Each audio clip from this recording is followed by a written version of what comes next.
Territoire d'info, Public Sénat, Sud Radio. Bonjour à tous, bonne journée, nous sommes ensemble pendant une heure. Bienvenue dans la matinale de Public Sénat de Sud Radio avec la presse quotidienne régionale. Territoire d'info, c'est une heure de direct et on retrouvera notre invité politique à 8h. Vous le savez, aujourd'hui c'est Alexis Corbière qui sera débriefé par nos éditorialistes. Dans un instant, le JT des territoires, suivi du débat des éditorialistes de la presse quotidienne régionale. Puis vous retrouverez le Zappélisé, le premier zapping politique de la journée. Mais tout de suite, c'est le JT des territoires dans un instant.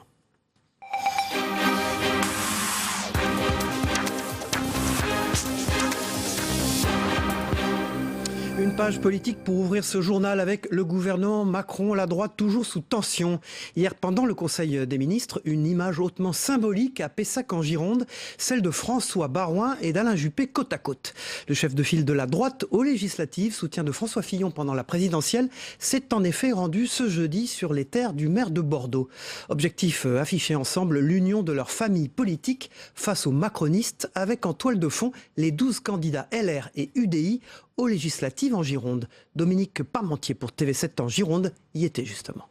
Réunis d'abord dans ce café de Pessac, Alain Juppé et François Baroin ont fait bonne figure, malgré leur inimitié personnelle qui date du temps où le maire de Bordeaux était à Matignon et le jeune Baroin porte-parole du gouvernement. Faut-il y voir le symbole d'une réconciliation? Alain Juppé répond d'abord par une boutade. Les croissants sont délicieux. Parler de réconciliation supposerait qu'il y ait une brouille. Et je n'ai pas le souvenir qu'il y ait une brouille. Au lendemain de la constitution du gouvernement d'Édouard Philippe, un autre républicain proche d'Alain Juppé, les deux hommes, et sans doute François Baroin le premier, ont surtout voulu rappeler l'union de leur famille politique pour gagner les législatives face aux candidats macronistes. Je veux ici, sur tes terres, te dire à cette occasion, évidemment mon amitié, mais aussi toute mon estime, ma reconnaissance et l'engagement qui est le tien à nos côtés est extraordinairement précieux dans un combat qui est difficile, mais qui est à portée. Mais tandis que le chef de file de la droite appelle de ses voeux une cohabitation, le maire de Bordeaux lui défend une opposition constructive. J'ai déjà dit que, de mon point de vue, l'intérêt national n'est pas d'annoncer à l'avance qu'on va s'engager dans une stratégie d'obstruction systématique et d'opposition frontale. Il faudra travailler de manière constructive. En attendant, il apporte son total soutien au candidat LR UDI, aux 12 Girondins présents en particulier. Politique toujours. Aujourd'hui, vous le savez, c'est la date limite de candidature aux élections législatives. Après vous avoir proposé hier de suivre deux candidats, Europe Écologie Les Verts et la France Insoumise, aujourd'hui on se rend dans le Nord, sur les pas d'Agnès Thill, une candidate de la société civile investie par En Marche dans la deuxième circonscription de l'Oise. Adélaïne Bollert pour WEO TV s'y est rendue. On est les marcheurs derrière Emmanuel Macron. Et puis, je suis issue de la société civile, c'est-à-dire individu lambda parmi les individus lambda, et je vais présenter ma candidature. Elle n'a jamais participé à une assemblée et elle est loin d'être habituée aux sollicitations médiatiques. Mais pourtant, Agnès Thill se lance en campagne. Quartier Saint-Jean, à Beauvais. Elle est la candidate de La République En Marche pour la deuxième circonscription de l'Oise et fait partie des candidats inconnus du grand public. En quoi ça a changé ma vie personnelle? En temps, on n'a plus de temps à soi. Mais ça j'avais choisi de le faire. En aventure humaine, les gens qu'on rencontre, c'est extraordinaire. Comme je vous ai dit, je suis seule avec ma fille et ma fille a 20 ans. Donc là, le temps que je lui ai consacré, je peux le consacrer à la politique avec plaisir. Et pour les autres, c'est l'optimisme. Moi, je suis enseignante, je crois en la vie, je crois en l'avenir. Voilà, tout ça, c'est une marée humaine extraordinaire. Au-delà de l'aventure politique, c'est une aventure humaine extraordinaire. Mais dans cette circonscription où le Front National a gagné du terrain ces dernières années, les gens seront-ils prêts à voter pour un visage jusque-là méconnu? Bonne question. J'ai rencontré madame. C'est déjà bien, je peux mettre un visage. Mais c'est vrai que c'est pas évident quand on ne connaît pas. Après, c'est vrai qu'il faut se fier à ce qu'on nous dit, au programme, aux choses qui sont proposées. Et moi, il y en a des gens qu'on ne les voit pas, mais ils sont dans la tête. Il y en a partout, dans l'intelligence, c'est partout. Je n'ai jamais été élue. Mais enfin, je dois pouvoir apprendre à rédiger un amendement, à rédiger je ne sais quoi. Ça mettra quelques semaines, que sais-je, mais tout s'apprend. Circo 02, d'accord. Et le mail, posez vos questions, on vous répondra. Directrice d'école, elle a interrompu temporairement son emploi pour changer de vie durant 20 jours, le temps de la campagne des législatives. Reste à voir si mi-juin, sa vie prendra un nouveau tournant. On les appelle les gendarmes de l'ombre. Spécialisés en cybercriminalité, ils font parler les ordinateurs. Le phénomène récent et d'ampleur sans précédent d'une cyberattaque au niveau mondial retient leur attention. Les Vosges ne semblent pas touchés, mais pour ne pas faire partie des 200 000 victimes recensées à ce jour, ces enquêteurs en nouvelles technologies livrent leurs conseils. Stéphanie Renaud pour Vosges Télévisions. L'adjudant-chef Laurent Chappé passe la majeure partie de son temps dans ce bureau, enquêteur spécialisé en technologie numérique. Ils sont 2 dans le département au sein du groupement de gendarmerie des Vosges, spécialisé en cybercriminalité, le plus souvent chargé de faire parler les ordinateurs dans les affaires de pédopornographie. Aujourd'hui, le phénomène de cyberattaque qui touche 150 pays dont la France et qui a déjà fait plus de 200 000 victimes retient toute leur attention. En guise de prévention, la gendarmerie rappelle aux usagers, particuliers et entreprises, la priorité, repérer les courriels infectés. La victime potentielle va recevoir sur sa boîte aux lettres un mail. Dans le corps du texte, il y aura toujours un message qui dira d'aller cliquer sur la pièce jointe pour avoir le document, soit une facture, soit une relance, soit quelque chose d'autre, mais quelque chose qui va créer la curiosité chez la personne qui va effectivement ouvrir le mail. Si le message est tout de même ouvert, le virus enclenche le cryptage des données codées par un algorithme complexe. En quelques secondes, les documents deviennent inaccessibles à leur utilisateur. Les pirates l'orientent alors vers un lien pour le versement d'une rançon, l'achat d'une clé de décryptage, intraçable et sans garantie de résultat selon les enquêteurs, qui préconisent ce réflexe. Si la machine est sur un serveur, un réseau, il faut isoler la machine infectée. Parce que le virus va tout de suite se propager à toutes les autres machines au niveau du réseau, y compris tout ce qui est support numérique, donc aussi bien ordinateur, tous les supports qui seront connectés à l'ordinateur, donc une clé USB qui sera connectée à l'ordinateur ou un disque dur externe, sera également contaminé. Et la gendarmerie prévient, la cyberdélinquance n'en serait qu'à ses débuts. Attention au réseau Wi-Fi qu'affectionnent les pirates de l'informatique. Ça concerne énormément ceux qui travaillent dans des entreprises, puisque souvent des collaborateurs prennent le train, travaillent avec les ordinateurs de leur travail dans le train et ne pensent pas qu'à côté d'eux, il peut y avoir des gens qui sont en mesure de subtiliser des documents qui se trouvent à l'intérieur de l'ordinateur. Et ce n'est pas pour rassurer, le phénomène actuel de cyberattaque n'aurait pas fini de frapper. Fort heureusement dans les Vosges, depuis 2014, on ne compte que quelques cas d'entreprises victimes et le département à ce jour n'a enregistré aucune plainte. En réponse à un problème de désertification médicale, un arrêté municipal peu commun a été pris par Christophe Dietrich, maire de Laigneville, une commune de 5000 habitants située entre Creil et Clermont, qui ont tout de même été surpris. On vous laisse découvrir l'intitulé de cet arrêté, Franck Moulaert pour EO TV. Interdire aux habitants de mourir chez eux. Cela peut vous faire sourire, mais cet arrêté du maire de Laigneville existe. Une décision qui partage et étonne les habitants. C'est pas un arrêté qui changera la chose. Non, c'est plus compliqué que ça. Faut pas sortir l'arbre de la forêt. Ça sert à rien. Si c'est un buzz, ça sert pas à grand chose non plus. On n'a pas un choix. On n'a pas le choix. On meurt chez soi comme ça, ou alors, à moins de prévoir, mais sinon. À mon avis, c'est bien. Pour moi, c'est bien. Pas. Déjà, moi, mon médecin traitant, il est à Montataire. Donc, ça se fait bien ici.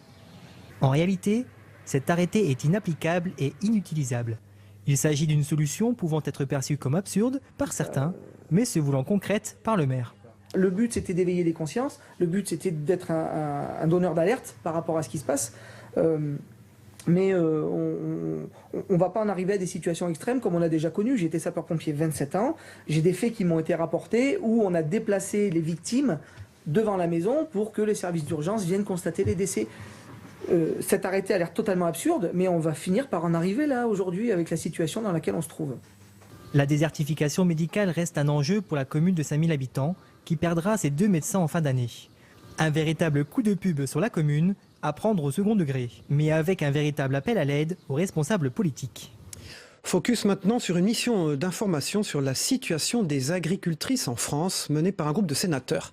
L'idée est d'étudier la place des femmes sur les exploitations agricoles, leur rôle et leur implication.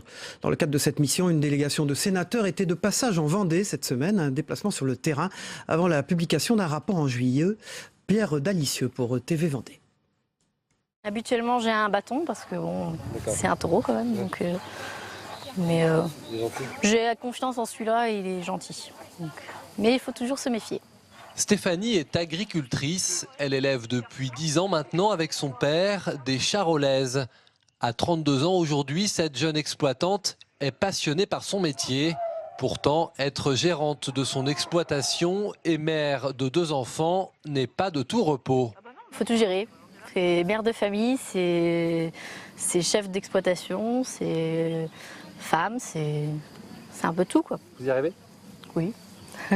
Avec de l'aide, parce que bon, ma mère s'occupe des enfants. Mon conjoint est là aussi, il m'aide quand j'ai besoin. Il s'occupe des enfants. Voilà. Toute seule, ça serait difficile. Aujourd'hui, cette exploitante est confrontée comme d'autres au problème de prix. Se bat pour faire vivre son exploitation. Une agricultrice ordinaire qui, au début, elle l'avoue, était souvent prise pour la stagiaire par les personnes extérieures à la ferme. Le parcours, vous l'avez trouvé compliqué? Est-ce que c'était plus un milieu d'hommes? Être agricultrice en 2017, une question qui sera débattue au Sénat prochainement et qui fait l'objet d'un rapport que sont en train de rédiger des sénateurs et sénatrices venus voir sur le terrain la réalité du quotidien des exploitantes, une réalité peu souvent évoquée. On parle d'agriculture, on parle d'agriculteurs, mais on ne parle pas souvent d'agricultrices, vous avez raison, parce qu'elles sont femmes, c'est difficile pour s'installer, c'est difficile pour prendre la succession de leur père ou de leurs parents. C'est plus difficile pour les femmes, comme dans beaucoup de domaines, où il faut qu'elles se démènent beaucoup plus. Et aujourd'hui, on a réussi à faire ce rassemblement en Vendée pour justement identifier tous ces problèmes et travailler à des solutions. Une journée particulièrement appréciée par ces exploitantes, invitées pour l'occasion à venir s'exprimer. Une occasion très rare dans ce milieu où l'on parle assez peu des choses qui ne vont pas. On parle souvent de ces messieurs ou des chefs d'exploitation comme elles sont en train de parler à l'heure actuelle, mais les femmes, on en parle souvent très peu. Et c'est pas facile tous les jours d'être agricultrice, c'est sûr, mais là ça fait vraiment plaisir de voir que un groupe de sénateurs s'intéresse aux problèmes des femmes agricultrices. La Vendée, terre agricole, compte environ 7000 agriculteurs et 1800 agricultrices. 2 chiffres qui diminuent d'année en année. En cause, les crises agricoles successives en France et dans le département. C'est la 3e édition de la fête des marchés partout en France jusqu'au 28 mai. L'occasion de faire un tour dans le quartier des Capucins qui accueille le plus grand marché de Bordeaux. Des actions y sont menées pour mettre en avant la consommation de produits locaux. Étienne Merle et Julie Dos Santos s'y sont rendus hier matin pour TV7 en Gironde. Cela fait plus de 250 ans que les Bordelais viennent se fournir en victuailles au marché des Capucins, longtemps surnommé le ventre de Bordeaux. Ce jeudi matin, malgré la pluie battante, les clients les plus courageux viennent faire leurs courses. Pour eux, le plus grand marché de Bordeaux est une véritable institution. Je le connais depuis très longtemps, ouais, j'y viens par habitude et puis parce aussi il y a des produits très frais, comme il n'y a pas trop dans le quartier où je suis, il n'y a pas trop de commerce. C'est agréable de pouvoir trouver des fruits et légumes frais. Personnellement, c'est incroyable parce que moi je viens d'Allemagne et on n'a pas des trucs comme ça en Allemagne, des marchés où on peut manger aussi, où les gens se rencontrent. Mais du côté des commerçants, les avis sont un peu plus partagés. Si pour certains le marché des Capucins est toujours aussi convivial, d'autres regrettent une baisse de fréquentation. C'est le cas de Daniel Stéphanie, dont l'arrière-grand-père travaillait déjà ici. Ah ben là on chute mais bien comme il faut, hein. Vous voyez, avant on vendait par palette ou par cajot et maintenant ça va être par exemple pour la salade, avant on vendait ça par cajot et maintenant on va vendre une salade, 1, 2 salades, 3 en max. Ça a bien chuté, ça n'a rien à voir avec autrefois. L'arrivée de parkings payants ou la concurrence des supermarchés sont autant de phénomènes responsables de cette diminution. Eh bien, mesdames, alors comment ça se passe au Capucin ? C'est dans ce contexte que l'opération J'aime mon marché tente de promouvoir les circuits courts, la proximité entre commerçants et clients, les produits de qualité, mais aussi le développement durable. Nous parlons aujourd'hui d'en écologie, nous parlons des sacs plastiques qui doivent être complètement rayés. Plus personne ne doit les utiliser. Nous offrons des sacs en toile de jute offerts par les commerçants. Jusqu'au 28 mai, des animations seront organisées au marché des Capucins, une manière de se solidariser avec les producteurs locaux. Voilà, fin de ce journal des territoires préparé par Soumaïa Benaïssa. Dans un instant, c'est le club des éditorialistes de la presse quotidienne régionale. Et puis, tout de suite, c'est la une de vos journaux en région ce matin. On regarde ensemble.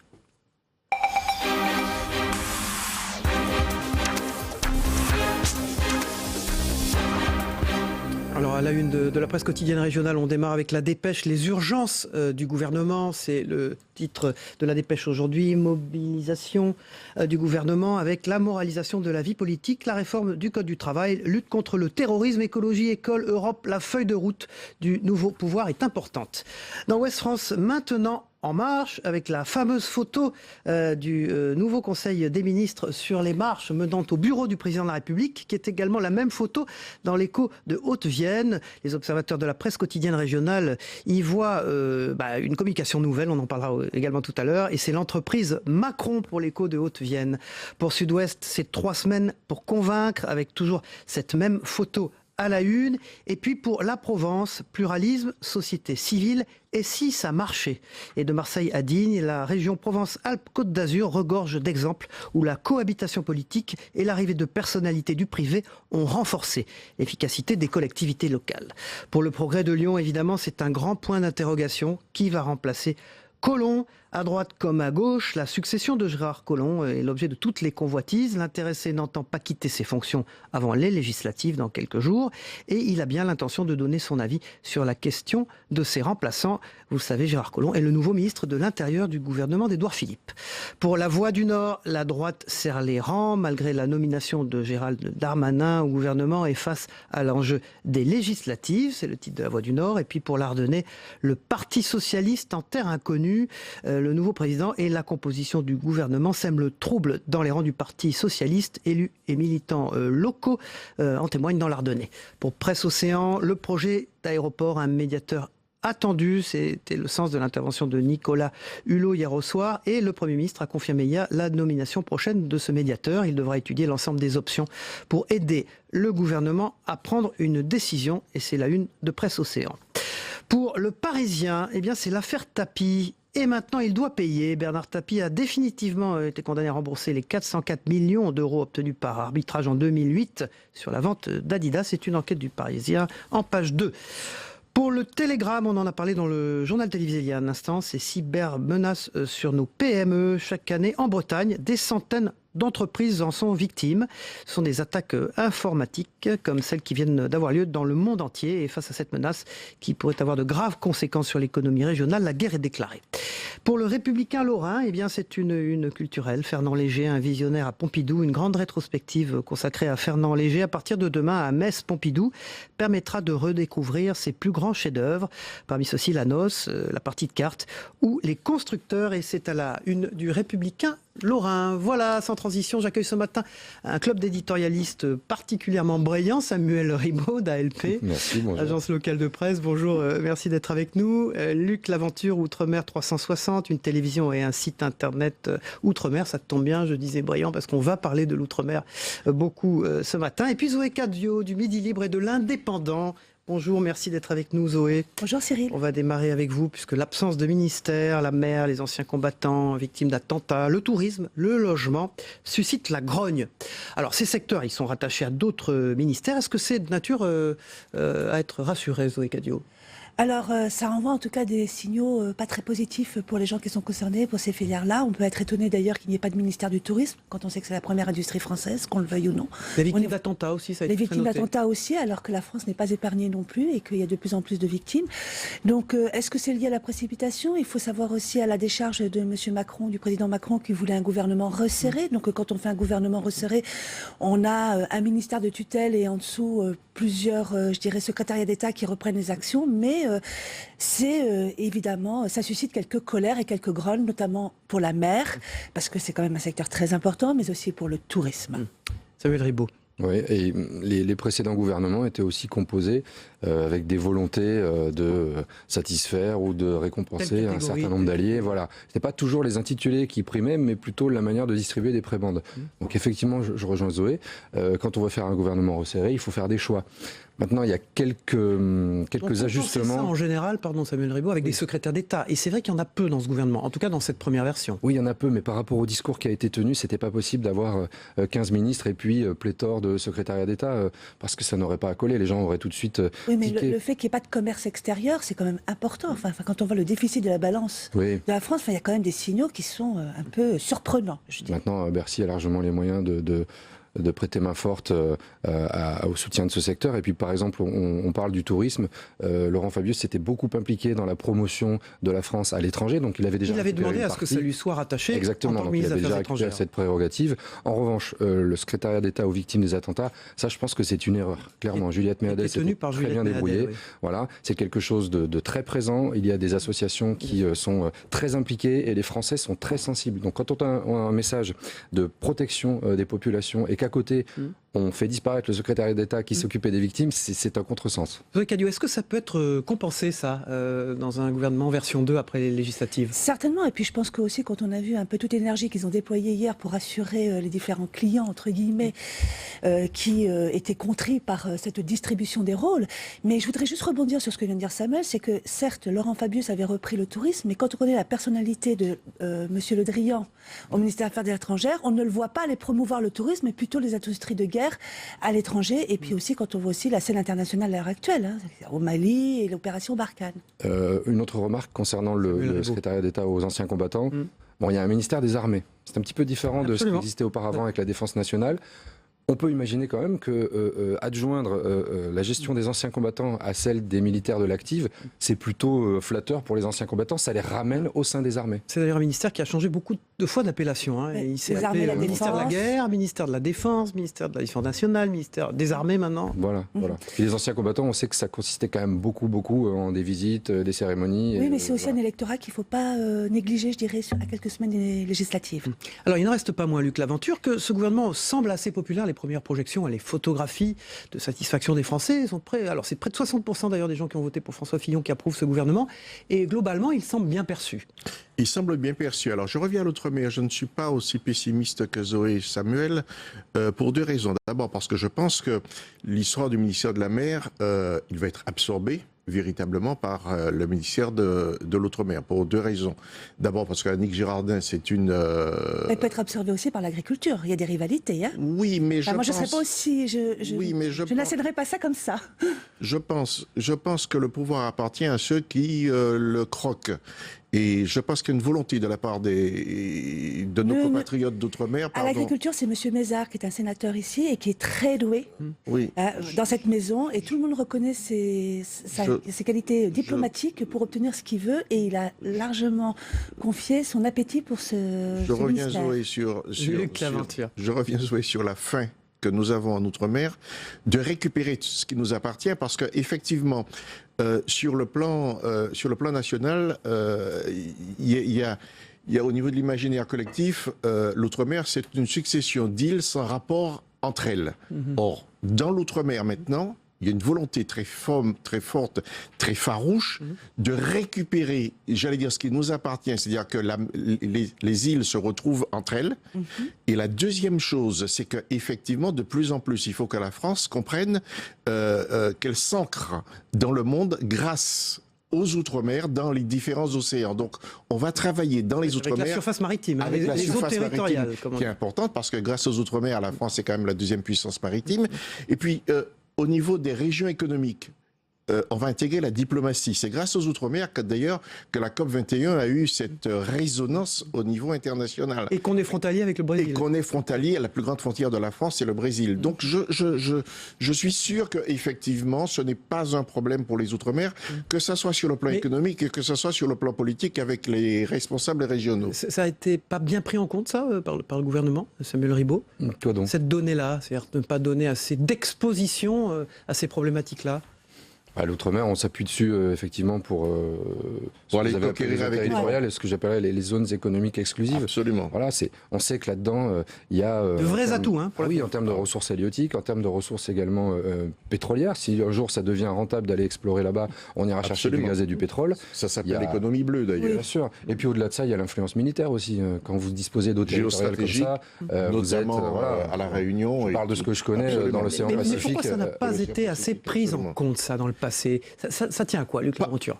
Jacques Attali disait de l'outre-mer, disait de la France, c'est un pays un peu moyenâgeux, les principales métropoles se trouvent à l'intérieur des terres. Alors, une ouverture d'ailleurs avec le Premier ministre qui est quelqu'un du Havre, donc quelqu'un des ports. D'un port. Et je pense qu'effectivement, de plus en plus, tout cela va basculer vers une ouverture sur le monde. Alors, je pense aussi que si ça n'a pas été pris en compte comme ça dans ce premier gouvernement, il ne faut pas non plus oublier que c'est plus un gouvernement, même s'ils s'en défendent, pour attaquer les législatives. Hein. Tout à fait. C'est vraiment fait pour gagner les législatives. On y vient justement. Luc Laventure, Samuel Ribaud, tous deux spécialistes de l'outre-mer. C'est la Saint-Pires, je crois que ça se dit comme ça. Une Saint-Pires. Annick Girardin, qui est nommée ministre de l'outre-mer, et c'est une Guadeloupéenne, Laura Flessel, qui est ministre des Sports. Alors c'est un bon cru gouvernemental des représentants de nos départements français. Tout à fait. Alors Laura, je ne vais pas en parler parce qu'elle est tellement couverte de médailles que c'est une vedette. Vous l'appelez Laura d'ailleurs. Absolument, absolument. C'est quelqu'un qui honore et qui fait honneur aux Outre-mer, donc pas de problème. Annick Girardin, pardon ? Et à la France. Et à la France. Quand je dis oui, forcément, parce que les Outre-mer, c'est quand même la France. Bien sûr. Et la deuxième chose également, c'est qu'il y a quelqu'un dont on parle peu, mais qui a une connaissance des Outre-mer très importante au niveau du gouvernement, c'est Jean-Michel Blanquer, qui a été recteur, on l'oublie, en Guyane, et qui a laissé un excellent souvenir parce qu'il était très proche de la population. Il allait voir les élèves sur le fleuve Maroni, etc. Donc, et il a une expertise des Outre-mer extrêmement forte. Samuel Ribaud, Annick Girardin, donc ministre de l'Outre-mer, qui succède à Erika Barès. Quel est le bilan des 10 mois d'Erika Barès à la tête des Dom-Tom ? Ce qui aura marqué son passage, c'est la Guyane. Oui. La Guyane, ça a été extrêmement compliqué à gérer. Donc elle s'est excusée au balcon. Voilà, alors ça a été diversement apprécié au sein du gouvernement. Et puis elle a été confrontée au même problème que celui auquel ont été confrontés ses prédécesseurs. C'est quand on est ministre de l'Outre-mer, on est souvent, dès que la situation est un peu chaude, supplanté par Matignon ou l'Élysée ou les deux. Oui, donc la vraie question, c'est qui aura la main ou la personne qui lui succédera peut-être dans un mois, est-ce qu'elle va réussir à exister, à s'imposer en tant que ministre des Outre-mer ? Ça, c'est le vrai défi. Et comme interlocuteur sérieux qui peut défendre. Elle obéit à une règle, c'est démissionner si elle n'est pas élue aussi. Oui. Aux législatives. Oui. Voilà. Il peut y avoir un problème ou pas ? Grands enjeux là-bas. Est-ce qu'il peut y avoir un problème ? Je pense que c'est sur le fil du rasoir. Quand on voit les résultats des élections, je crois que c'est Mélenchon qui est arrivé en tête dans ses circonscriptions. Donc, point d'interrogation. Très bien. Donc, on va passer maintenant au verrouillage de la communication gouvernementale. Zoé Cadio, vous vouliez dire un mot. C'est un management de communication qui s'apparente quand même plus à l'ancien temps qu'à la modernité. Oui, on se demanderait même où est M. Perfit, d'une certaine manière, ce censeur gaulliste. Alain Perfit, c'était le ministre de l'Information et de la du général de Gaulle, il faut le rappeler aux téléspectateurs. Qui fermait tout, quoi. Bon, enfin, là, c'est peut-être une boutade, il ne faut quand même pas exagérer, mais je voudrais juste... On peut être un peu surpris des choses qui se déroulent pour un gouvernement qui se disait ouvert, nouvelle génération, nouvelle technologie. On a l'impression qu'il cherche un petit peu à... L'affaire de la photo a été emblématique. Alors, l'histoire de la photo a été très emblématique, c'est-à-dire celle qu'on voit derrière vous. Exactement, c'est que il n'y a eu que le photographe officiel de l'Élysée qui a pu faire ce cliché. C'est pour ça que vous le retrouvez partout. On a écarté les journalistes. Oui, ils ont même été obligés de sortir de la cour de l'Élysée hier à l'issue du Conseil de ministres. Les journalistes n'ont pas pu parler avec les nouveaux ministres. Une présidence jupitérienne. Exactement, mais je crois aussi qu'il y a aussi une façon de répondre, d'éviter les erreurs du précédent quinquennat et que Emmanuel Macron a été très marqué il a vu toutes les erreurs. Il a vu toutes les erreurs, il ne veut pas les répliquer. Intempestives de ces derniers mois. Il a vu toutes les erreurs et il y avait une très bonne enquête dans Le Monde publiée hier qui explique aussi que son modèle en la matière, c'est Barack Obama. Barack Obama, il avait une image très cool, une image très détendue, mais elle était extrêmement contrôlée. Et Macron veut contrôler tout, y compris l'image. Absolument. On ne peut pas dire bravo à ce gouvernement qui est issu quand même des médias et d'une communication extrêmement verrouillée. Et quand on l'applique, pardon. Je disais une communication passiste. D'ailleurs, il va y avoir un dossier dans Le Monde cet après-midi qui va être assez important. Moi, je pense que justement, ce que dit Samuel est important, c'est-à-dire qu'on est dans une communication d'Obama. La communication d'Obama a été extrêmement verrouillée, donc je ne vois pas pourquoi ce gouvernement qui est issu de cette communication, on lui reprocherait maintenant de verrouiller sa communication grâce à laquelle elle a été élue. Merci Luc Laventure, Outre-mer 360, une télévision et un site internet Outre-mer. Samuel Ribaud, l'agence locale de presse, et Zoé Cadio du Midi Libre et de l'Indépendant. On passe à la météo, le temps qu'il fait en France aujourd'hui et dans les départements et territoires d'Outre-mer. Obama. La météo vous est présentée par Terroléo Pro, avec le concours de l'Assemblée des départements de France.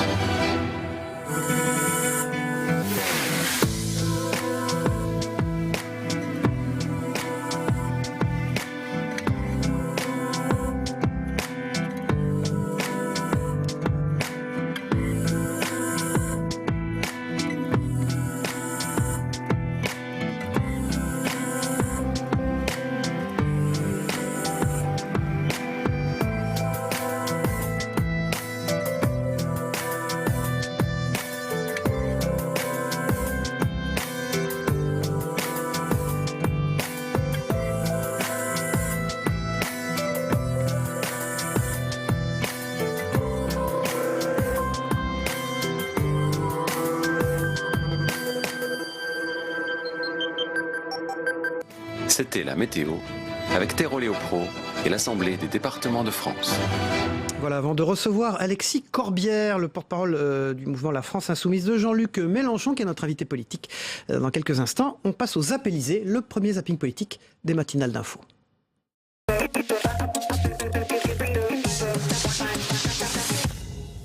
C'était le café de la réconciliation. Les croissants sont délicieux. Je pense surtout que c'est une revanche d'Alain Juppé. Ah oui. Et Alain Juppé est en train de s'amuser beaucoup. Parce que là, les Français n'y comprennent plus rien. C'est un symbole de réconciliation de votre famille politique aujourd'hui? Je vous ai déjà dit que parler de réconciliation supposerait qu'il y ait une brouille. Comme il a beaucoup souffert de l'échec des primaires, au fond, cette histoire, c'est la revitalisation d'Alain Juppé qui joue de tout cela. Pour avoir ici ou là parfois des divergences ou des approches un petit peu différentes, heureusement. Hein.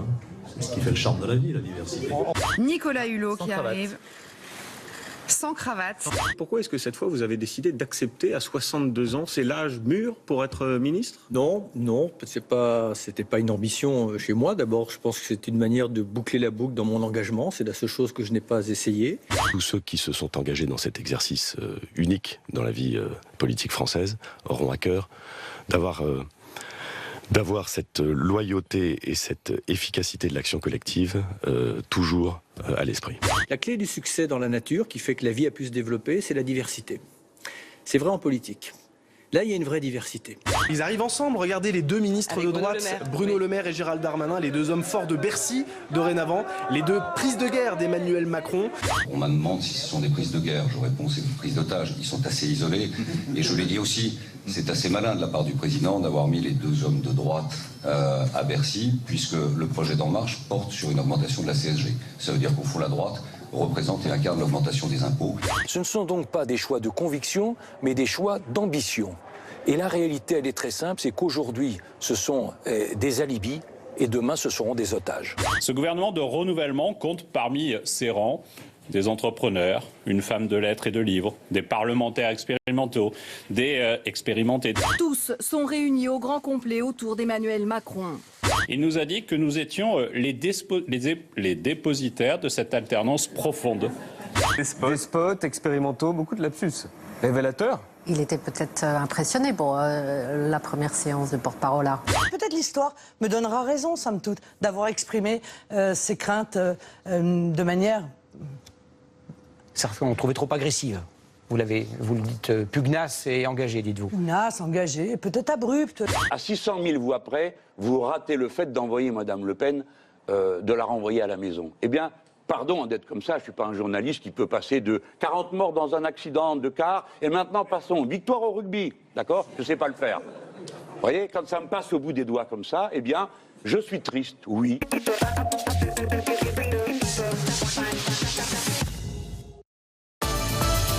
Territoire d'info, Public Sénat, Sud Radio. Voilà, l'invité politique ce matin de Public Sénat de Sud Radio avec la presse quotidienne régionale, c'est Alexis Corbière, porte-parole de la France Insoumise de Jean-Luc Mélenchon. Merci d'être avec nous ce matin. Il est en campagne électorale, on va en parler dans un instant. Et pour vous interroger à mes côtés ce matin, Christophe Bordet, le rédacteur en chef de Sud Radio. Bonjour à tous. Et Oriane Mancini de Public Sénat. Bonjour Oriane. Bonjour Cyril. Merci d'être avec nous comme vous l'avez été toute la semaine. Voilà, Alexis Corbière, Emmanuel Macron effectue sa première visite à l'étranger aux forces françaises au Mali. Tout un symbole. Il avait d'abord remonté les Champs-Élysées sur un command-car militaire au moment de la passation de pouvoir. Est-ce que c'est quelque chose que vous appréciez, cet aspect commandant en chef des forces armées du haut chef de l'État ? Non mais ça, c'est la fonction que lui donne la 5e République. Vous savez que je suis pour une 6e République, je suis pour en finir avec cette monarchie présidentielle. Donc ça vous plaît pas trop ? Non mais attendez, d'abord, j'observe que le président de la République, qui est jeune, quand même, endosse tous les vieux habits d'apparat de cette 5e République que je trouve après extrêmement, en vérité, vieillissante, pourrissante même. Bon, après, pourrissante. Oui, on pourrait en décrire deux mots. Ce que j'appelle pourrissant, c'est que ça concentre énormément de pouvoir sur un homme qui en plus, quand on observe le résultat du premier tour de l'élection présidentielle, obtient 18% d'électeurs inscrits. C'est-à-dire 89% des Français n'ont pas voté pour lui, mais ce système fait qu'avec ce second tour, où on a rejeté Madame Le Pen, tous les pouvoirs se concentrent désormais sur les forces françaises au Mali. Alors, une fois qu'on a dit ça, moi, le fait d'aller saluer les troupes françaises, après on peut discuter de la pertinence d'aller au Mali, mais enfin il y a des hommes qui, au nom de la France, prennent des risques, risquent leur vie, aller les saluer, c'est pas ça qui me dérange le plus. C'est une forme d'hommage à leur service rendu. Ils sont là parce que précisément des gouvernements politiques les ont décidé de les envoyer là-bas. Je vais pas polémiquer absurdement avec le fait qu'un président de la République nouvellement élu va voir l'armée française. Après, on peut discuter de la pertinence de notre présence au Mali, des raisons qui ont entamé, etc. Justement, évidemment le sujet. Est-ce que finalement, vu l'efficacité de la présence des forces françaises au Mali aujourd'hui, puisqu'on s'aperçoit quand même qu'un certain nombre de groupes islamistes continuent de mener des actions, et notamment au centre du pays, reprennent du terrain, etc. Est-ce que, vu l'efficacité, il faudrait revenir, rentrer en France? Est-ce que c'est crédible de rester là-bas? Il y a une situation, vous l'avez décrite, qui est assez compliquée. Moi, ce qui me gêne toujours, c'est que si nous allons au Mali, c'est parce qu'il y a de l'uranium et que c'est pour des raisons économiques, bien souvent, parce que Areva, les entreprises françaises, les intérêts français sont là-bas.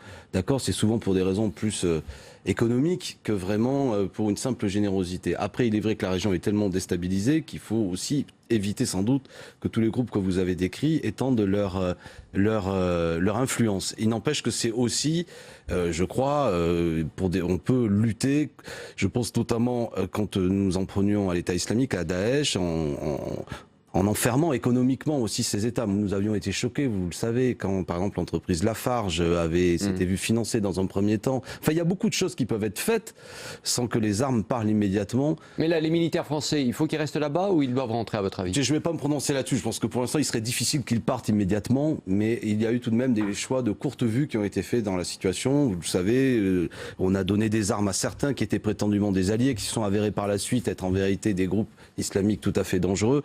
Il y a une succession de faits qui n'ont pas été spécialement heureux. Mais comme dans la mesure où nous avons une armée française et des soldats français qui prennent des risques, je ne veux pas en dire plus.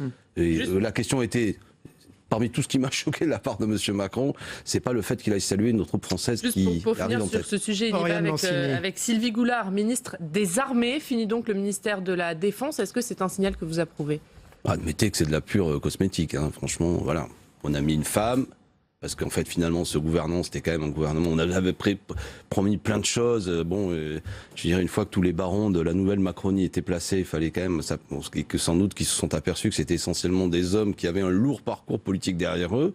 Bon, Madame Goulard, femme compétente par ailleurs, avec laquelle je suis en radical désaccord, mais bon, elle a hérité de ce ministère, on a changé le nom, enfin, je ne crois pas que les compétences de ce ministère aient été changées, c'est un non-sujet, si je puis me permettre. Est-ce que vous craignez qu'Emmanuel Macron, vu les choix qu'il fait, les symboles liés à la défense, à l'armée, la remontée des champs, on en parlait tout à l'heure sur un véhicule militaire, la première visite au Mali, etc., se comporte comme un va-t-en-guerre? Je le souhaite pas, mais on a vu que M. Hollande, finalement, a mené beaucoup de guerres. Et je crois qu'il risque de marcher dans ses pas. Mais on va le juger sur les faits, en l'occurrence. C'est pas là-dessus qu'il a fait campagne. Il a fait campagne. Mais vous craignez la continuité quand même. Moi, je crains un va-t-en-guerre social. Ça, c'est ce qu'il a dit. Un homme qui, effectivement, considère qu'on a assez perdu de temps, de bavarder quasiment, c'est pas ces mots, mais presque autour du code du travail, et qu'il est temps que les parlementaires abdiquent toutes leurs responsabilités et votent une loi qui, par ordonnance, permettra que le président, lui, remette en cause le code du travail. Ça, c'est du va-t-en-guerre social. Mais vous savez, après, les symboles, il a traversé les Champs-Élysées, vous dites sur un véhicule militaire, il l'aurait fait sur un skateboard ou un vélo, ça changeait rien, franchement, tout ça. Non, mais moi, je suis lassé, je le dis en m'amusant, mais tout ça, on commente. Alors, il est jeune, le nom, j'ai vu un... Non, mais il ne s'agit pas de commenter, il y a des réalités, là, précises, quoi. Pour l'instant, je ne l'ai pas vu, du point de vue de la question que vous posez de guerre qu'il veut déclencher, je ne l'ai pas entendu déclarer quoi que ce soit. Non, mais sur la défense. Alors, oui, mais sur la défense, je n'ai pas entendu dire des choses aussi. On va passer à un autre sujet. Notre-Dame-des-Landes, Nicolas Hulot, le nouveau ministre de la Transition écologique et solidaire, estimait hier soir qu'il existe des alternatives à Notre-Dame-des-Landes, qu'il y a probablement une autre option qui permettra de satisfaire les intérêts des uns et des autres. Qu'est-ce que ça veut dire? Il essaye de ménager la chèvre et le chou? Sans doute, oui, tout de même. Écoutez, on va voir, là encore, on est amené à commenter des déclarations. J'espère que M. Hulot va pas marcher dans les pas de M. Macron, qui est devenu le roi du « et en même temps ». Voilà. Et maintenant, il se dit qu'il est pour l'aéroport Notre-Dame-des-Landes, mais en même temps, il y aurait peut-être une autre solution. Bon, voilà, que l'on parle clairement de ce dossier, beaucoup de gens se sont mobilisés contre. D'un point de vue écologique, c'est une aberration. D'un point de vue économique, d'ailleurs, également. Donc, je ne sais pas à quoi fait référence Monsieur Hulot. Si une autre solution existait, sans doute qu'elle serait apparue. On va le juger sur les faits. Mais plus globalement, la présence de Monsieur Hulot... C'est pas une manière d'enterrer le sujet. On va voir. Peut-être. Non, mais là, je n'en sais rien. J'observe qu'il a quand même déclaré qu'il était favorable, lui, l'aéroport de Notre-Dame-des-Landes. Ça a été une de ses déclarations qui sont sorties lorsqu'il est rentré au gouvernement. Et puis hier soir, il est un peu revenu. Donc, il a rétro-pédalé parce que c'était sans doute déjà une première couleuvre qu'il avalait. On va observer tout ça. Moi, de manière plus générale, le cas Hulot, qui est un homme... Moi, ça n'a, comme Jean-Luc Mélenchon a dit que c'était un crève-cœur. En fait, c'est une façon de dire les choses. Nous, on appréciait beaucoup Monsieur Hulot, homme d'engagement, qui posait un diagnostic très clair sur l'urgence écologique, sur les raisons économiques qui amènent à la crise écologique. Il décrivait avec des mots très durs l'ultralibéralisme qui amène à ce que la planète soit saccagée. Il est dans un gouvernement avec Monsieur Édouard Philippe, Premier ministre, Monsieur Bruno Le Maire à Bercy, qui est connu comme un libéral, etc., qui franchement n'a rien d'écologiste. Alors, qu'est-ce qu'il vient faire là-dedans ? Il n'aurait pas dû y rentrer ? Bah oui, moi je pense qu'il n'aurait pas dû y aller. C'est une erreur politique, évidemment, parce que, hormis Nicolas Hulot, c'était un gouvernement old school, franchement, rien de nouveau. Mais il donne beaucoup à Monsieur Macron. Je vous annonce qu'à mon avis, la tactique qui va avoir lieu d'ici législative, ça va être loi de moralisation, sujet consensuel. Monsieur Hulot qui va faire des déclarations de com jusqu'au 11 juin, ça peut tenir un peu, mais derrière, qu'est-ce qu'il y a ? Le code du travail remis en cause, suppression de postes de fonctionnaires. Hulot, pour être clair, est-ce qu'à votre avis, il a vendu son âme en rentrant dans ce gouvernement ? Il peut claquer la porte prochainement et peut-être qu'effectivement, il n'ira pas jusque-là. Mais si M. Macron mène la politique qu'il a annoncée et que M. Hulot reste pendant 5 ans solidaire de cette politique, oui, il aura renoncé à ses convictions et j'espère que ce ne sera pas le cas. Voilà. Je crois que M. Hulot, peut-être manquant, ne voyant pas très bien comment fonctionne un gouvernement, il croit que par son aura, sa notoriété, sa puissance de réseau, il peut faire changer les choses. Moi, je crois qu'il échouera. Mais ça, on va le constater ensemble. C'est Alexis Corbière, le porte-parole de la France Insoumise, de Jean-Luc Mélenchon, qui est notre invité ce matin sur Public Sénat et Sud Radio. Alexis Corbière, on parle d'une communication très verrouillée à l'occasion du premier Conseil des ministres, avec des journalistes toujours pas très contents. C'était le cas de Zoé Cadio ce matin sur notre plateau, écartés de la cour de l'Élysée. Ils ont raison. Est-ce que voilà, c'est pour compenser les erreurs qui avaient été faites par François Hollande ? Non, mais l'homme qui va vous dire, ils ont raison. Et je le dis moi, comme avec Jean-Luc Mélenchon, vous savez, il nous arrive souvent de critiquer la presse, de se confronter. Mais le fait d'avoir une critique vis-à-vis de la presse ne doit pas amener à oublier une chose. Il n'y a pas de société démocratique sans la liberté de la presse. Enfin, là, c'est une affaire de photos. On a écarté. Non, mais ça va plus que ça. J'ai cru comprendre que quand même, dans un premier temps, il s'agissait même que le gouvernement faisait des choix de qui accompagnait pas, etc., etc. Bon. Donc il semblerait, là aussi, on est dans. Et en même temps, j'ai entendu M. Castaner hier soir à la télé qui a dit qu'à l'avenir, ce sera plus du tout comme ça, que machin, qu'on n'a pas bien compris et tout. On verra. Mais derrière le sourire de M. Macron, il y avait quand même une communication extrêmement verrouillée et un contrôle de l'information. Mais ça depuis la fin de la campagne. Pardon ? Depuis la fin de la campagne, c'est comme ça. C'est-à-dire, c'est-à-dire que Emmanuel Macron, il a décidé d'avoir une présidence jupitérienne, donc il va peut-être contrôler un peu mieux les choses. C'est quoi ce truc, président ? Il a peut-être vu les erreurs qu'a fait François Hollande. Non, mais décrivez-moi. Par exemple, François Hollande parlait beaucoup aux journalistes. Ouais. C'est pas son. Donc jupitérien, ça veut dire quoi ? Ça veut dire qu'il prend un peu de recul par rapport à tout ça et qu'il laisse le Premier ministre peut-être agir mieux et au quotidien. C'est ce qu'a dit Christophe Castaner hier à l'issue du Conseil des ministres. Ok. Bon, dont acte. Mais quoi qu'il en soit, ce que vous évoquez, c'est le fait que la presse n'a pas pu accompagner comme elle le souhaitait et décider, les rédactions n'ont pas pu choisir, on parle bien de la même chose, je ne dis pas de bêtises, n'ont pas pu choisir qui accompagnait le président de la République au Mali. Et à juste raison, je crois que les différentes sociétés de journalistes se sont émues du fait que c'est pas l'Élysée qui choisit, qui suit les reportages, sinon c'est assez malsain. Et c'est assez paradoxal de la part d'un personnage qui a été amplement servi par la presse durant la campagne présidentielle, car ce n'est pas faire injure ni être complotiste que quand même de considérer qu'il a été très bien servi. Il a eu plus de une de. Enfin, ici, il a été servi comme tout le monde. Parce qu'ici, vous êtes le seul îlot de résistance d'une rédaction indépendante. Et sur Sénat aussi. Donc voilà. Pour laquelle je viens vous voir. Non, mais Emmanuel Macron verrouille donc au niveau de la presse, on l'a dit, verrouille également ses ministres. Il leur dit solidarité, confidentialité, collégialité, cohésion, loyauté. Est-ce que justement Macron a raison de serrer les boulons ? Est-ce que c'est une bonne manière d'agir au niveau gouvernemental ? Ou bien est-ce que ça prouve qu'il y a une forme de crainte de quelque chose ? Vous me demandez de faire un discours sur la méthode Macron. Je suis en désaccord avec son projet. Après, il est vrai sans doute que Macron, et c'est ce que vous évoquiez, cher Sylvain Vigier, c'est que il a peut-être vu le désordre qu'a fait régner M. Hollande. C'était une une cacophonie, où il passait son temps à discuter avec des journalistes, croyant que les journalistes en question allaient sans doute lui dresser un mausolée à sa gloire, et en vérité, c'est la réalité du hollandisme cru qui est apparue. Peut-être que maintenant, il veut verrouiller de la même façon qu'il cherche à avoir un gouvernement qui doit tout, en vérité, à cette opération Macron, à le tenir en main. Tout ça, c'est une chose, très bien, on verra. La réalité, c'est que la politique qu'ils vont mener va être une politique de choc contre ce pays. Il n'y a pas de base politique pour mener majoritaire dans le pays, pour mener la politique de M. Macron. Je ne crois pas que ce pays veut majoritairement des milliers de postes de fonctionnaires en moins, la remise en cause du Code du travail, la continuité de l'Union européenne. Sur le Code du travail, le Premier ministre Édouard Philippe a appelé hier soir les principales organisations syndicales et patronales en leur faisant part de l'importance qu'il accorde au dialogue social. Est-ce que c'est un geste que vous saluez? Oui, mais et en même temps, il y aura ordonnance. Tout ça, c'est des mots.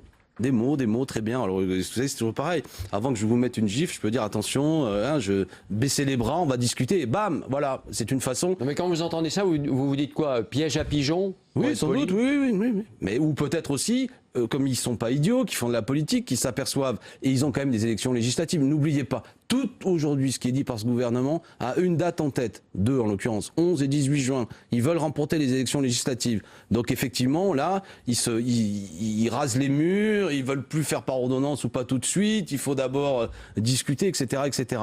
Mais revenons au fond, je ne crois pas que ce pays qui s'est mobilisé contre la loi El Khomri, qui précarise, qui ubérise la société, a envie d'une loi El Khomri plus, et c'est pourtant ce qu'a annoncé ce gouvernement. Alors qu'il le fasse en discutant dans un premier temps avec les organisations syndicales. Par ailleurs, c'est quand même la moindre des choses, tout de même, nous parlons d'organisations syndicales, de les rencontrer, de discuter. Le pire eût été quasiment que sans même les rencontrer, ils mettent en œuvre leur politique. Alors justement, vous parlez des législatives. Un sondage est paru hier soir sur Jean-Luc Mélenchon, qui se présente dans une circonscription à Marseille. Il arrive largement en tête, 35% devant La République En Marche et surtout devant Patrick Mennucci, le député socialiste sortant à 13%. Qu'est-ce que vous dites? Le parachutage a l'air de réussir?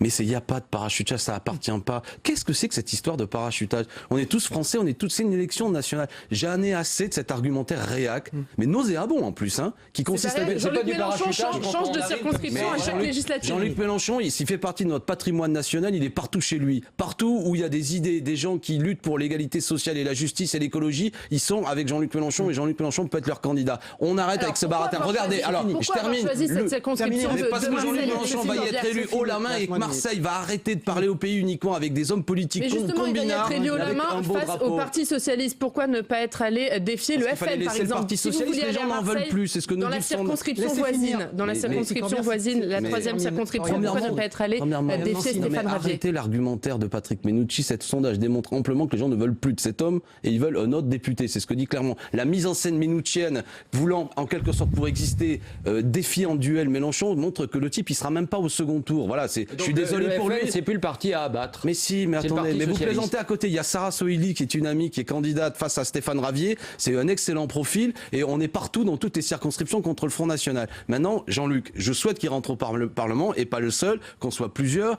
à le faire et c'est un excellent endroit qui prenne la tête de cette reconquête marseillaise, Alexis, si je puis dire, reconquête par les Corbière, idées. Porte-parole de la France Insoumise de Jean-Luc Mélenchon, d'avoir été notre invité ce Merci matin. À vous. On passe au débrief de vos propos dans un instant. Merci.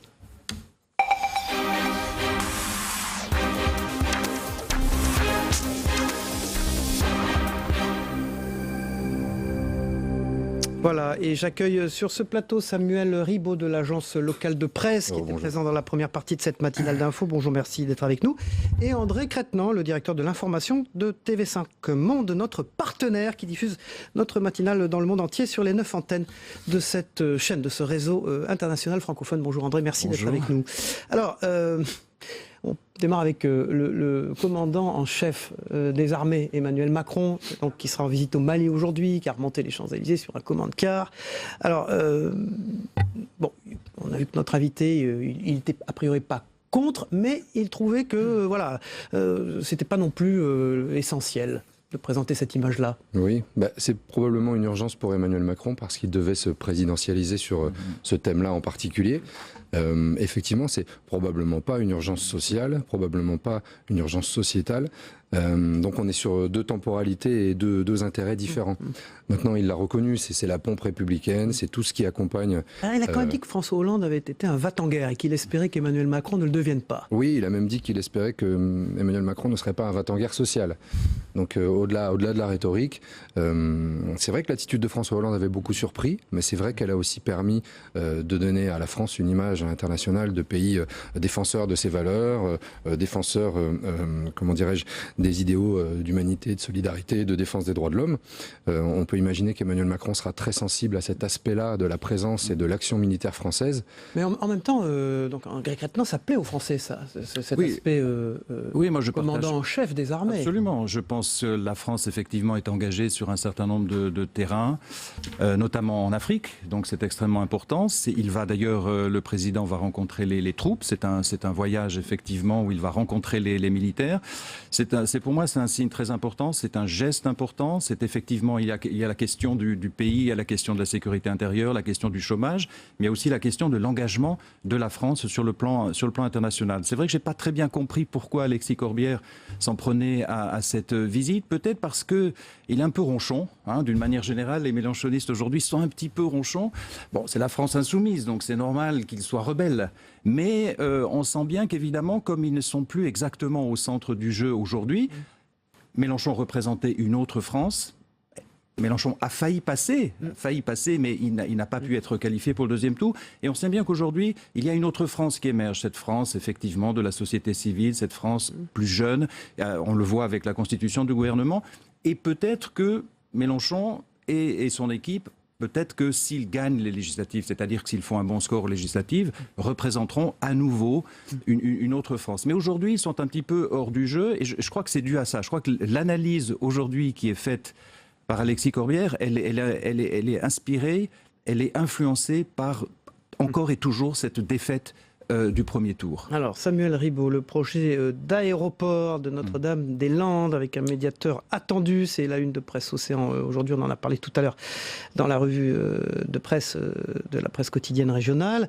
Alors, une autre solution, si elle existait, elle serait déjà apparue, a dit Alexis Corbière. Oui, Alexis Corbière, il a aussi dit que beaucoup de gens s'étaient mobilisés et de ce que j'ai compris de ses propos, une majorité de gens s'étaient mobilisés contre. Je rappelle qu'il y a eu un référendum localement qui s'est prononcé en faveur de l'aéroport. Je crois que c'était plus de 500 000 personnes qui se sont prononcées, c'est considérable. Après, c'est vraiment le sparadrap du capitaine Haddock, Notre-Dame-des-Landes.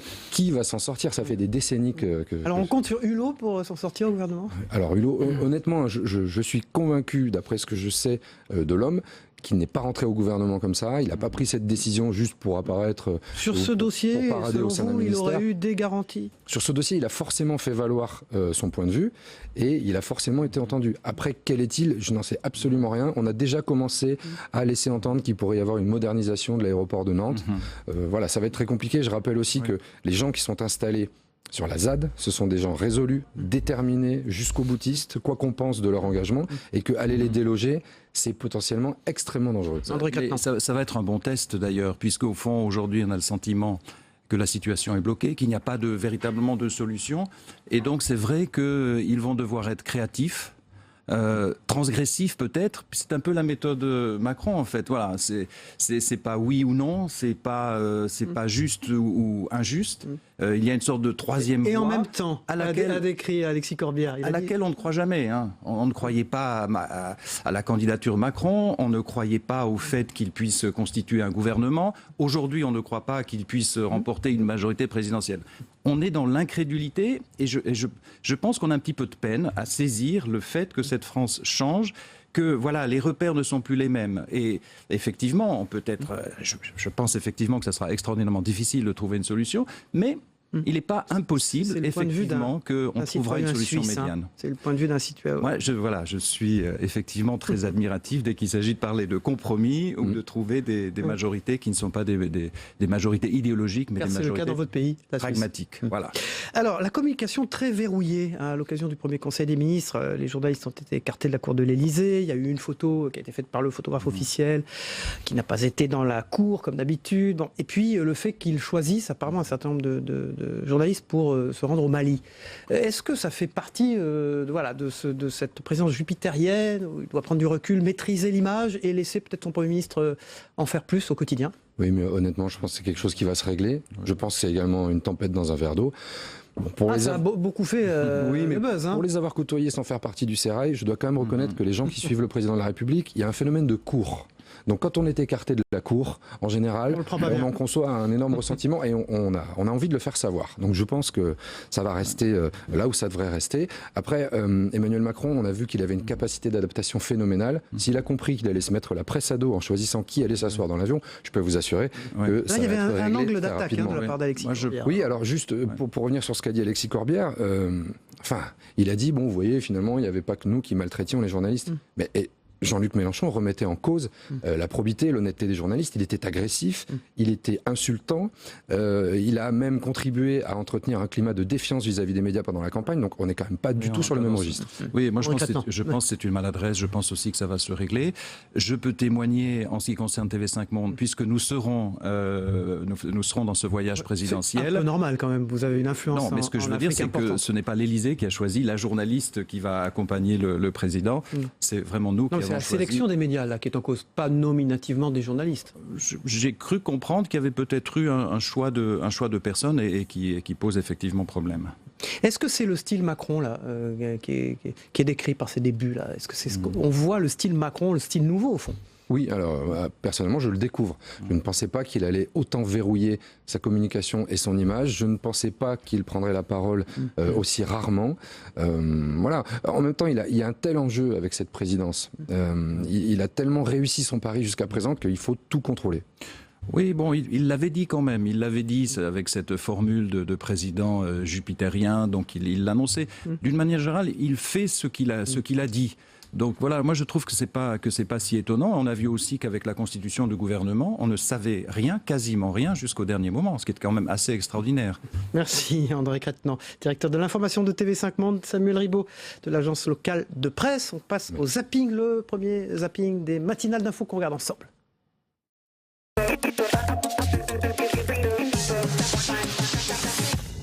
Monsieur, c'était le café de la réconciliation ? Les croissants sont délicieux. Je pense surtout que c'est une revanche d'Alain Juppé. Ah oui. Alain Juppé est en train de s'amuser beaucoup. Parce que là, les Français n'y comprennent plus rien. C'est un symbole de réconciliation de votre famille politique aujourd'hui ? Je vous ai déjà dit que parler de réconciliation supposerait qu'il y ait une brouille. Comme il a beaucoup souffert de l'échec des primaires, au fond, cette histoire, c'est la revitalisation d'Alain Juppé qui joue de tout cela. Nous pouvons avoir ici ou là parfois des divergences ou des approches un petit peu différentes, heureusement. C'est ce qui fait le charme de la vie, la diversité. Nicolas Hulot qui arrive. Sans cravate. Pourquoi est-ce que cette fois vous avez décidé d'accepter à 62 ans, c'est l'âge mûr pour être ministre? Non, c'était pas une ambition chez moi. D'abord, je pense que c'est une manière de boucler la boucle dans mon engagement. C'est la seule chose que je n'ai pas essayé. Tous ceux qui se sont engagés dans cet exercice unique dans la vie politique française auront à cœur d'avoir cette loyauté et cette efficacité de l'action collective toujours à l'esprit. La clé du succès dans la nature, qui fait que la vie a pu se développer, c'est la diversité. C'est vrai en politique. Là, il y a une vraie diversité. Ils arrivent ensemble, regardez les deux ministres de droite, Bruno Le Maire et Gérald Darmanin, les deux hommes forts de Bercy dorénavant, les deux prises de guerre d'Emmanuel Macron. On m'a demandé si ce sont des prises de guerre, je réponds c'est des prises d'otages. Ils sont assez isolés, et je l'ai dit aussi, c'est assez malin de la part du président d'avoir mis les deux hommes de droite à Bercy, puisque le projet d'En Marche porte sur une augmentation de la CSG. Ça veut dire qu'au fond la droite représente et incarne l'augmentation des impôts. Ce ne sont donc pas des choix de conviction, mais des choix d'ambition. Et la réalité, elle est très simple, c'est qu'aujourd'hui, ce sont des alibis et demain, ce seront des otages. Ce gouvernement de renouvellement compte parmi ses rangs des entrepreneurs, une femme de lettres et de livres, des parlementaires expérimentaux, des expérimentés. Tous sont réunis au grand complet autour d'Emmanuel Macron. Il nous a dit que nous étions les dépositaires de cette alternance profonde. Des spots expérimentaux, beaucoup de lapsus. Révélateur. Il était peut-être impressionné pour la première séance de porte-parole là. Peut-être l'histoire me donnera raison, somme toute, d'avoir exprimé ses craintes de manière certains ont trouvé trop agressive. Vous le dites pugnace et engagée, dites-vous. Pugnace, engagée, peut-être abrupte. À 600 000 voix près, vous ratez le fait d'envoyer Mme Le Pen, de la renvoyer à la maison. Eh bien, pardon d'être comme ça, je ne suis pas un journaliste qui peut passer de 40 morts dans un accident de car, et maintenant passons, victoire au rugby, d'accord? Je ne sais pas le faire. Vous voyez, quand ça me passe au bout des doigts comme ça, eh bien, je suis triste, oui. Voilà, fin de Territoire d'info. Demain matin, je vous retrouve à 7h30 sur Public Sénat pour les meilleurs moments des interviews politiques de la semaine. Et bon week-end à tous, au revoir.